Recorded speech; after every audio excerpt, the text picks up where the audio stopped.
हरि ओम।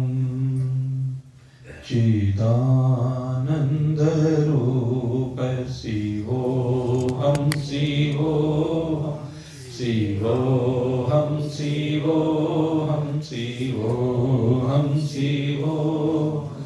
चिदानंद रूप शिवोहम शिवोहम चिदानंद रूप शिवोहम शिवोहम शिवोहम शिवोहम शिवोहम शिवोहम। उपस्थित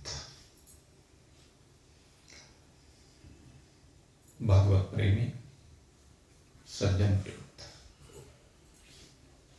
नित्य है निरंतर भगवान सदाशिव की महिमा का गुणानुवाद करते हुए उनकी विभिन्न लीलाओं में डूब करके हम शिव तत्व के आनंद को अनुभूत करके अपने जीवन को आनंद में बना रहे हैं। उसी श्रृंखला में आज हम पुनः भगवान सदाशिव के एक दिव्य अवतार की ओर बढ़ रहे हैं। ये भगवान सदाशिव का अवतार जो उनके परम प्रिय भक्त देवराज इंद्र के पुत्र अर्जुन के निमित्त हुआ है। द्यूत में राज्य हारने के बाद 12 वर्ष का वनवास और 1 वर्ष का अज्ञातवास दंड के रूप में इनको दिया गया है। तो उस 12 वर्ष के वन को जब ये भोगने के लिए गए तो उस समय की घटना आती है। चलो घटना की चर्चा तो करेंगे, लेकिन पहले चिंतन करके देखिए द्यूत। ये जो द्यूत क्रिया होती है ना मेरे मित्रों, इसका कितना दुष्परिणाम है। एक छोटा सा कार्य, एक थोड़ा सा आनंद, खेल का, इसको हम व्यसन कहते हैं। एक व्यसन का कितना दुष्परिणाम पांडवों को झेलना पड़ा, और पांडवों को नहीं, सारे विश्व को झेलना पड़ा। पांडवों ने तो द्रौपदी के चीरहरण का जो प्रयास हुआ वो एक ऐतिहासिक घटना बन गई। 51, 5150, 5200 साल हो लिए, 5200 के लगभग ही हो गए, आपको बता। और इतने वर्ष बीतने के बाद भी ये घटना आज भी कितनी मार्मिक है, आप चिंतन करके देखिए। और दूसरी बात, वन का कष्ट, कैसे मारे मारे वन में फिरते हैं। वनवासियों का जीवन, वन का वास, उसमें क्या होता है, वनवासियों का जीवन। उसमें ये नहीं कि वन में आप भाई शक्ति संपन्न थे तो चाहते तो जो उनकी इच्छा हो वो सब भोग वहां पैदा कर सकते थे। अब पांडव कोई साधारण व्यक्तित्व तो थे नहीं, सब देवताओं के पुत्र थे। अर्जुन देवराज इंद्र का पुत्र है, भीम वायु पुत्र है, युधिष्ठिर धर्म है, धर्म के पुत्र है, नकुल सहदेव अश्वनी कुमारों के पुत्र हैं। ऐसे प्रतापी होते हुए भी वनवासी का जीवन। भगवान श्री राम, उन्होंने तो कोई अपराध भी नहीं किया, लेकिन वन में गए तो वनवासी का जीवन जिया, और नगर के अंदर प्रवेश नहीं किया। सबसे बड़ी बात इसमें आप ये देखो, नगर में प्रवेश नहीं किया। बाली का वध करने के बाद जब सुग्रीव के राज्य तिलक करने की बारी आई तो भगवान ने सुग्रीव का राज तिलक नहीं किया। सुग्रीव ने बहुत आग्रह किया कि नहीं, लक्ष्मण जी को राज तिलक करने के लिए भेजा। विभीषण का जब राज तिलक की बात आई तो भगवान स्वयं राज तिलक करने के लिए नहीं गए। समुद्र के तट पर उन्होंने यद्यपि पहले ही कर दिया था, उन्होंने उसी दिन लंकेश बना दिया था, लेकिन विधिवत रूप से जब राज तिलक हुआ तो लंका में प्रवेश नहीं किया कि मैं नगर में प्रवेश नहीं करूंगा। इतना बड़ा युद्ध लड़ करके आए लेकिन प्रवेश नहीं किया। तो वन के जो बड़े कठोर नियम होते हैं, पांडव भी उन नियमों का पालन कर रहे हैं। और 1 वर्ष अज्ञातवास की अवधि तो आप चिंतन करके देखो कितनी भयंकर अवधि थी, कि ऐसी जगह रहना जहां पर किसी को पता ना चल जाए। अज्ञात सूर्य को कहे कि तू अपने प्रकाश को छिपा ले, ऐसा ही तो कार्य था। सबने छिपा लिया। अर्जुन को किस रूप में आना पड़ा?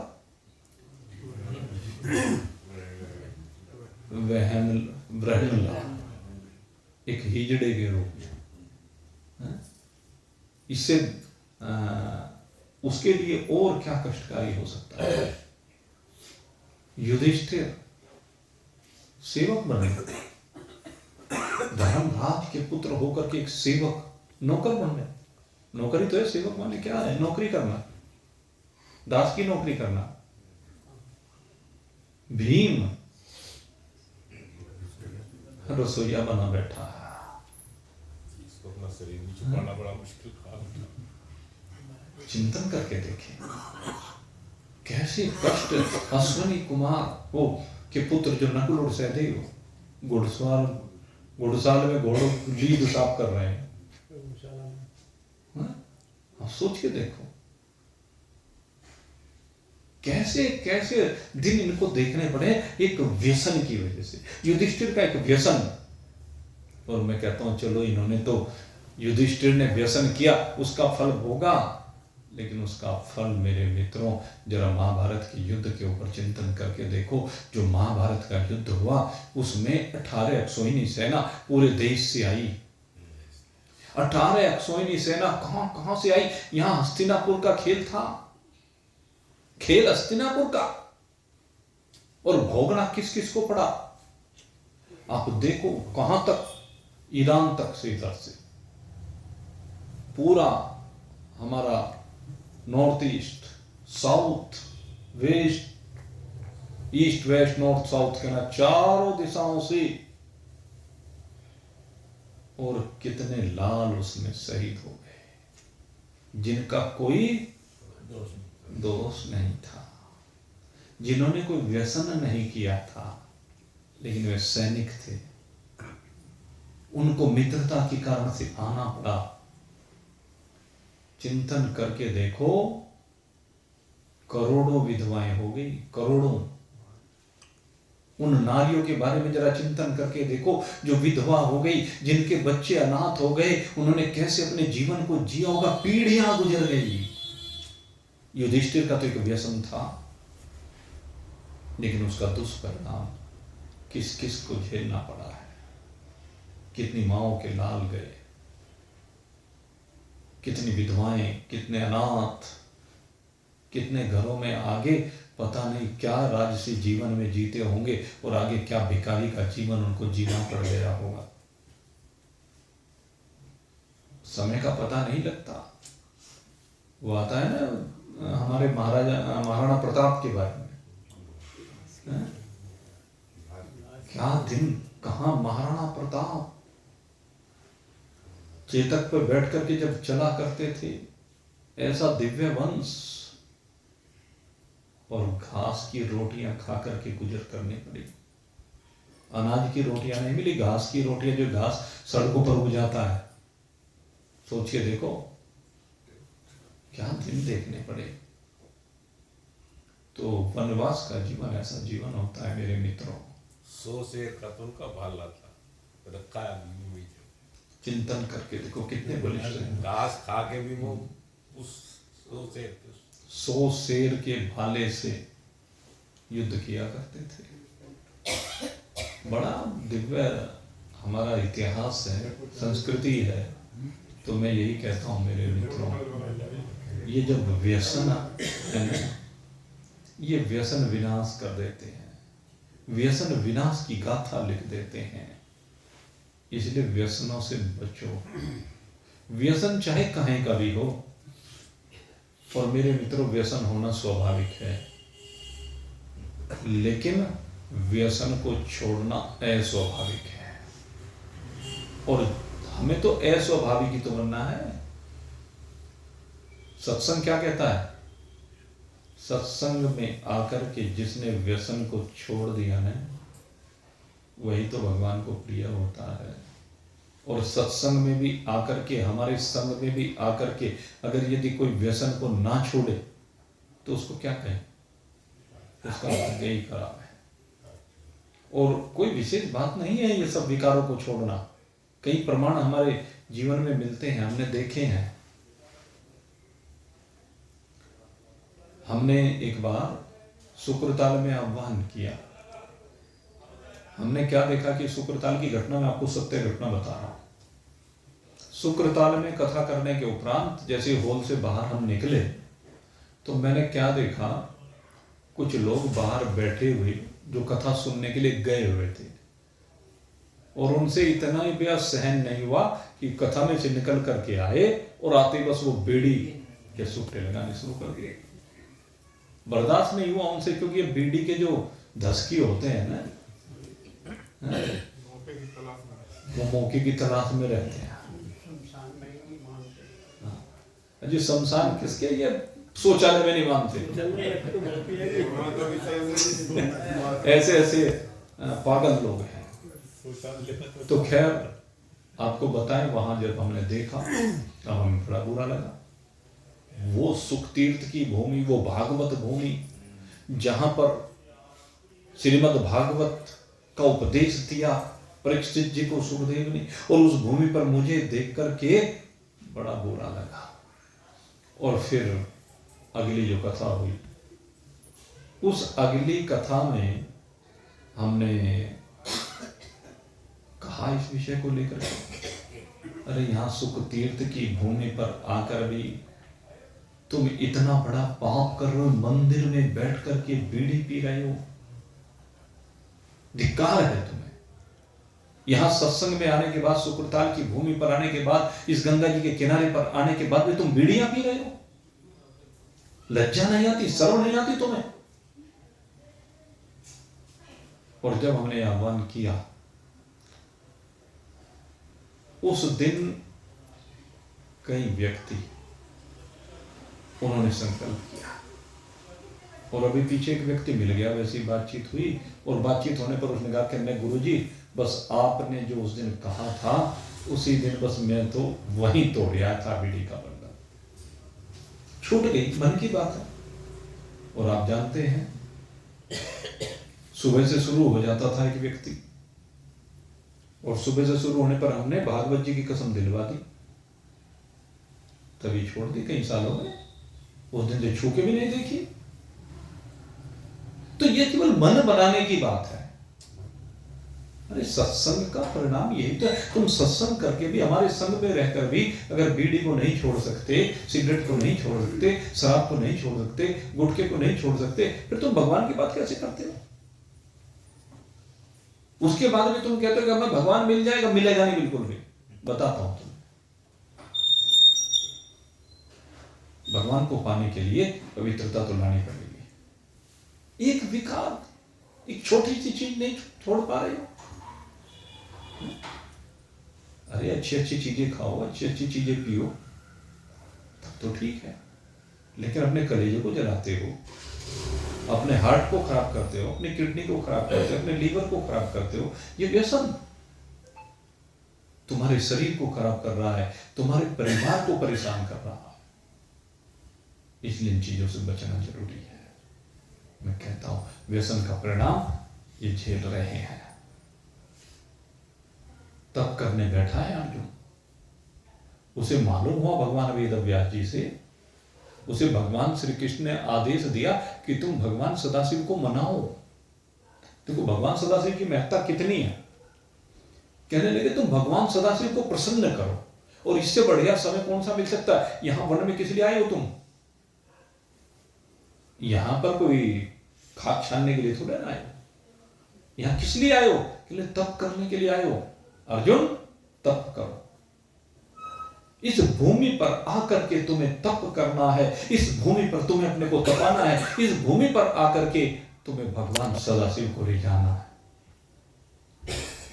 अर्जुन भगवान सदाशिव को प्रसन्न करो और उनके पासों पर अस्त्र लो, उस दीक्षा को ग्रहण करो। और इस आशा को लेकर के अर्जुन वहां पर तप करने के लिए विराजमान हो गया। उस वन में उसने तप करना प्रारंभ किया, भगवान के पंचाक्षरी मंत्र का जाप करना प्रारंभ किया। और उस जाप का परिणाम ये हुआ कि दिन प्रतिदिन उसका ओज बढ़ने लगा। उस ओज के बढ़ते बढ़ते एक दिन घटना घटी कि देवता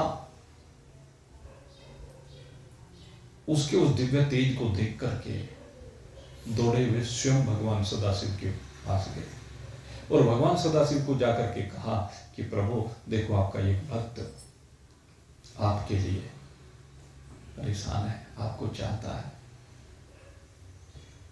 प्रभु उसे दर्शन दो। आप देखो उसका तप कैसा दिव्य रहा होगा कि आज अर्जुन के तप को सफल करने के लिए देवता लोग जाकर के भगवान से प्रार्थना कर रहे हैं।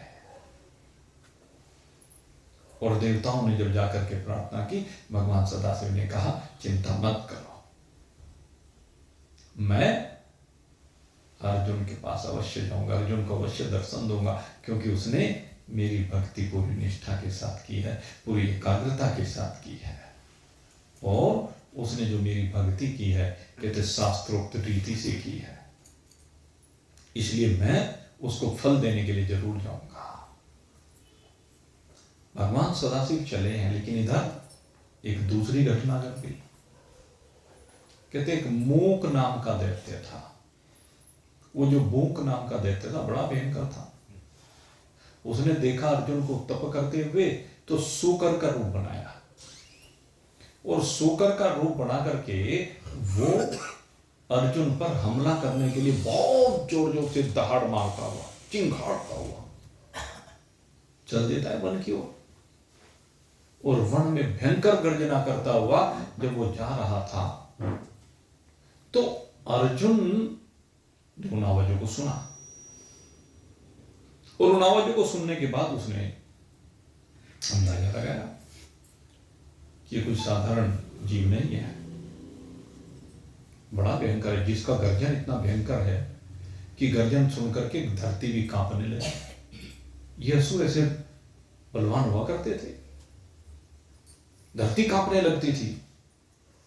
तो अर्जुन ने आंखें खोली और आंखें खोलकर देखा सामने लाल लाल आंखें, वो सूकर के रूप में मूक नाम का दैत्य अर्जुन को देख रहा है। खूंखार उसका स्वरूप, बड़ा खूंखार, आंखों से जैसे अंगारे उगल रहा हो, और वो अर्जुन पर आक्रमण करना ही चाहता है। और उसका शरीर, शिव पुराण में कहा कि शरीर ऐसा है जैसे पहाड़ सा शरीर हो, इतना विशाल शरीर है उसका, सामान्य शरीर नहीं है, पहाड़ सा शरीर कह करके संबोधित किया है।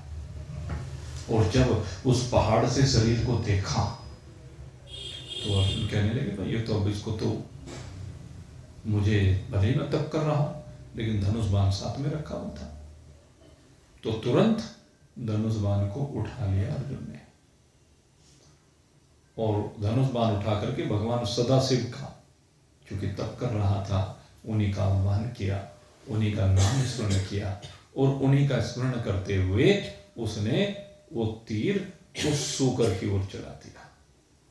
और जब वो तीर चलाया तो उस तीर को, वो तीर जाकर के उस सूकर के मुख में से प्रवेश करते हुए शरीर को फाड़ता हुआ पूंछ से निकल गया बाहर, जाकर के नीचे गिर गया। और कहते हैं जब अर्जुन ने बाण चलाया, ठीक उसी समय उधर से भगवान शंकर अर्जुन पर प्रसन्न होकर के अर्जुन को दर्शन देने के लिए आए हुए थे, लेकिन बीच में उस पहाड़ से शरीर को देखा। दोनों के मध्य में क्या है? वो पहाड़ सा सूकर खड़ा हुआ है। अर्जुन तो इस असमंजस में था कि इसके ऊपर प्रहार करूं या ना करूं, और आखिर में उसने प्रहार कर दिया। और भगवान सदाशिव कहने लगे मुझे अर्जुन की रक्षा करनी है। इसलिए भगवान सदाशिव ने भी उसके ऊपर बाण चला दिया, और भगवान सदाशिव ने जो उसके ऊपर बाण चलाया, भगवान सदाशिव का वह बाण पीछे की ओर से चला, क्योंकि मुख तो अर्जुन की ओर था और भगवान की ओर पुच्छ भाग था। तो पुच्छ भाग से उस बाण ने प्रवेश किया और मुख से निकल करके उसको चीरता हुआ वो बाण धरती में समा गया। अब बाण तो भगवान सदाशिव का था। अब भगवान सदाशिव का बाण कोई सामान्य बाण तो नहीं होता है। तो भगवान सदाशिव की महिमा तो ऐसी है, अर्जुन का जो बाण था, अर्जुन का बाण तो जाकर के पीछे गिरा, धरती पर गिर गया, लेकिन भगवान सदाशिव का जो बाण था वो मुख से बाहर निकल करके नीचे धरती में समा गया। ऐसा दिव्य बाण था भगवान सदाशिव का।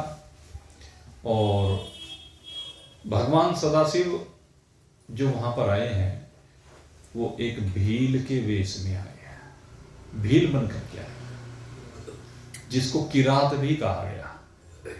इसमें ये भगवान सदाशिव का किरात अवतार कहलाता है। अब खैर ये किरात अवतार भगवान ने लिया और ये बाण चला दिया सूकर पर। अब भगवान सदाशिव के साथ अनेक भील थे, अकेले नहीं आए। अब उनके जो गण थे भगवान सदाशिव के, वह भगवान सदाशिव के गण भी उसी भील के रूप में आए थे। और जैसे ही वो बाण जाकर के लगा, अब उनको अर्जुन तो दिखाई नहीं दे रहा था किसी को, तो समझा कि भगवान सदाशिव का बाण लगा और इस बाण से ही ये मर गया है। तो सारे वो जो शिवगण थे वे हर्षित हो गए, जय जयकार करने लगे, भगवान की जय जयकार होने लगी कि भगवान शिव की जब जय जयकार हुई तो उधर देवताओं ने देखा, और देवताओं ने देख करके भगवान सदाशिव के ऊपर पुष्प वर्षा करनी प्रारंभ कर दी है। अब वो तो मारा गया। अब उसके बाद भगवान का दिव्य चरित्र सामने आता है, और इस दिव्य चरित्र में क्या होता है कि भगवान ने जो उनके साथी भील थे उन्हें कहा कि जाओ मेरे बाण को उठा करके लाओ। जो बाण भगवान सदाशिव ने उस सूकर को मारा था, जिसके द्वारा वो मुक नाम का दैत्य मारा गया, तो भगवान ने अपने साथियों से कहा कि जाओ उस बाण को उठा करके ले आओ। और भगवान सदाशिव के में जो गण थे वे उस बाण को उठाने के लिए दौड़ पड़े। और इधर अर्जुन भी अपने बाण को उठाने के लिए चलते था। तो जैसे ही वहां पहुंचे तो संयोग ये हुआ, वे उधर से वे चले, उधर से अर्जुन चला, दोनों आमने सामने आ गए। और अर्जुन ने उनको धमका करके, डरा करके अपना वो बाण ले लिया। जब भील उठाने लगे तो अर्जुन ने ले लिया उनसे। कहने लगे अरे भाई, वे कहने लगे भाई ये बाण तो हमारा है, तुम क्यों लेना चाहते हो उसको? इसलिए तुम इस बाण को मत लो, क्योंकि ये बाण हमारा है। तो अर्जुन कहने लगे अरे वनवासियों, तुम ऐसी बात क्यों कर रहे हो? तुम्हारे लिए बात उपयुक्त नहीं है। तुम लोग मूर्ख हो। अरे इस सूकर पर मैंने बाण चलाया और मेरे बाण चलने से ये धराशायी हो गया, मारा गया। मैंने इसके मुख में बाण मिला, पीछे देखो तो सही तुम्हें बाण कहां पड़ा हुआ मिला है। मेरे बाण ने मुख में प्रवेश करके इसकी पूंछ से बाहर निकला और पीछे पड़ा हुआ है, देख लो तुम, पहचान बता रहा हूं। और तुम इस पर अपना अधिकार क्यों जता रहे हो? तुम्हारा क्या संबंध है इस बाण से? ये बाण मेरा है। तो जो उन भीलों का राजा था एक, वो हंसने लगा, कहने लगे अरे तपस्वी, तू यहां तप करने के लिए आया है, तू तो यहां तप कर रहा, तू तो तपस्वी है, हमारी बात को सुन। और हमें तो ये लगता है तू यहां तपस्या करने के लिए आया ही नहीं, यूं ही झूठ मूठ में पाखंड कर रहा है, तेरा तो बेस मात्र केवल तपस्वी का है। तापश्रुताम रेतुम न तपः क्रियते त्वया। हमें तो तेरी कोई तपस्वियों की क्रिया दिखाई नहीं दे रही है। हमें तो ऐसा लगता है तो छल से बहरूपिया बन करके ये तपस्वी का स्वांग कर रहा है। और फिर कोई तपस्वी कोई मिथ्या भाषण थोड़े ना करता है, झूठ थोड़े ना बोलता है। और मुझे अकेला मत समझ, तो यहां देख मेरे साथ कितनी फौज है। और एक बात और सुन, हमारे स्वामी भी आए हुए हैं, इसलिए ये मत सोच कि तू यूं ही हमें डरा धमका लेगा। इस तरह से हम डरने वाले नहीं हैं। और हमारे जो स्वामी है ना, वो युद्ध करने में भी समर्थ हैं, वो अपने भक्तों पर अनुग्रह भी करते हैं। और ये जो बाण तुम कह रहे हो कि तुम्हारा है, कहने लगे ये बाण हमारे महाराज जी का, हमारे स्वामी का है, जिनके हम सेवक हैं, ये बाण उनका है, इसलिए ये बाण तेरे पास नहीं रहेगा। तू झूठ बोल करके अगर तपस्या कर रहा है, क्यों अपने तपस्या के फल को भी नष्ट करता है? अपने तप के फल को नष्ट मत कर, क्योंकि नियम है ये। क्या नियम है? कहता कोई चोरी से, छल से, पीड़ा देकर, अहंकार से अगर अपनी तपस्या का त्याग करता है, सत्य का त्याग करता है, तो फिर फल नष्ट हो जाता है। बात मैं तुम्हें यथार्थ कह रहा हूं, सोच लो। जो तुम तपस्या कर रहे हो, तुम्हें फल किस प्रकार से प्राप्त हो रहा है? तुम झूठ बोल रहे हो, जबरदस्ती हमारे से बांध ले रहे हो। ये बाण तुम हमारे से जबरन ले रहे हो, इसलिए तुम तो कृतज्ञ कहलाओगे। अरे मेरे, तुम क्या जानो, ये सोकर, ये राक्षस बड़ा भयंकर राक्षस था। और इस भयंकर राक्षस को देख करके मेरे स्वामी ने देखा कि तुम यहां तप कर रहे हो, और तुम्हें बचाने के लिए मेरे स्वामी ने सूकर के ऊपर प्रहार किया। तुम्हें तो उनका उपकार मानना चाहिए। तुम उपकार मानने के बजाय उल्टा उनके बाण को उठाकर ले जाने का प्रयास कर रहे हो, जिन्होंने तुम्हारी रक्षा की है, जो सारे जगत के रक्षक हैं, अपने भक्तों के रक्षक होते हैं। और तुम यहां व्यर्थ बोल रहे हो, मिथ्या भाषण कर रहे हो, इसलिए तुम्हारी तपस्या का सारा फल नष्ट हो जाएगा। तुम सिद्धि की अपेक्षा रखते हो सिर्फ तपस्या से, कि तुम्हें सिद्धि मिल जाएगी। ऐसे सिद्धि मिलने वाले नहीं, ऐसे झूठ मत बोलो, बाण हमारा हमें दे दो। और अगर यदि हाँ तुम्हें बाणों की आवश्यकता ही हो, ऐसा हो सकता है तुम्हें भाई बाणों की आवश्यकता हो, तो कोई बात नहीं, मेरे स्वामी बड़े दयालु हैं, कृपालु हैं। तुम जो है एक काम करो, उनसे बाण मांग लेना। वे मांगने पर तुम्हें यही बाण क्या, न जाने ऐसे कितने बाण दे दें। तुम्हें इसमें संकोच नहीं करना चाहिए। उनका जाओ, उनके पास उनका उपकार मानो कि आज इस वन में तपस्या करते हुए उन्होंने इस भयंकर असुर से तुम्हारी रक्षा की है, इसलिए तुम ये जो मिथ्या भाषण है ये करना छोड़ दो। अब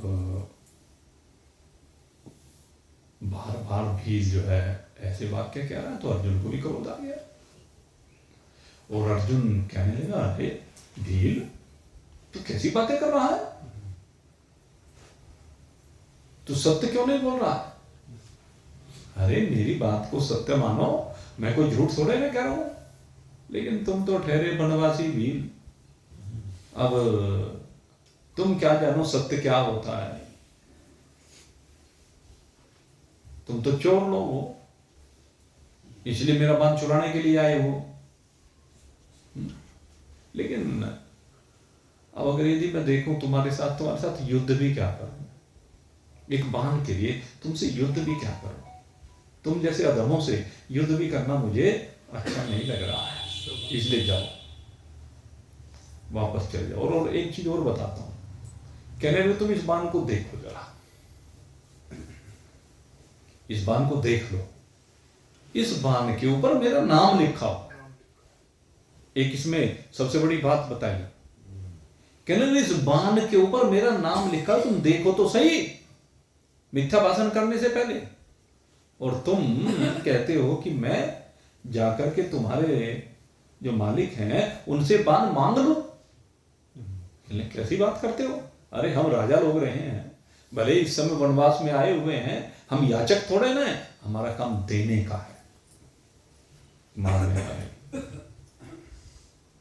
और मैं यही बात कहता हूं जो बात अर्जुन ने कही है, मेरे मित्रों, जो सत्संगी लोग होते हैं, जो भगवान के मार्ग पर आगे बढ़ने वाले लोग होते हैं, अपना हाथ सदा ऐसे बना के रखो, ऐसे हाथ मत बनाओ। जिनका हाथ ऐसे रहता है, जिनके मन में भाव ही रहता है कि हमारा हाथ सदा ऐसे रहेगा,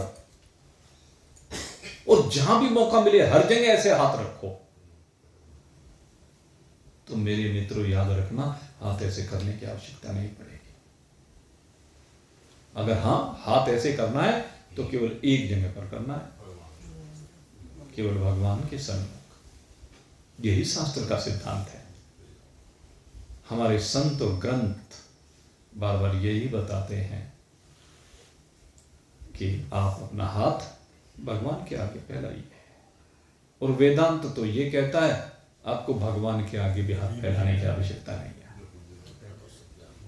जहां तक भक्ति योग की बात है वहां तक तो ठीक है, भक्ति योग तक में, कर्म योग में भगवान के आगे हाथ फैलाने में कोई दोष नहीं है। लेकिन ज्ञान योग में कहते हैं किसी के भी आगे हाथ फैलाना नहीं। क्यों कहते किसके आगे हाथ फैलाऊं जब अपने सिवाय कोई दूसरा है ही नहीं, जब अपने अतिरिक्त कोई दूसरा है ही नहीं। अहम एको निरंजन है,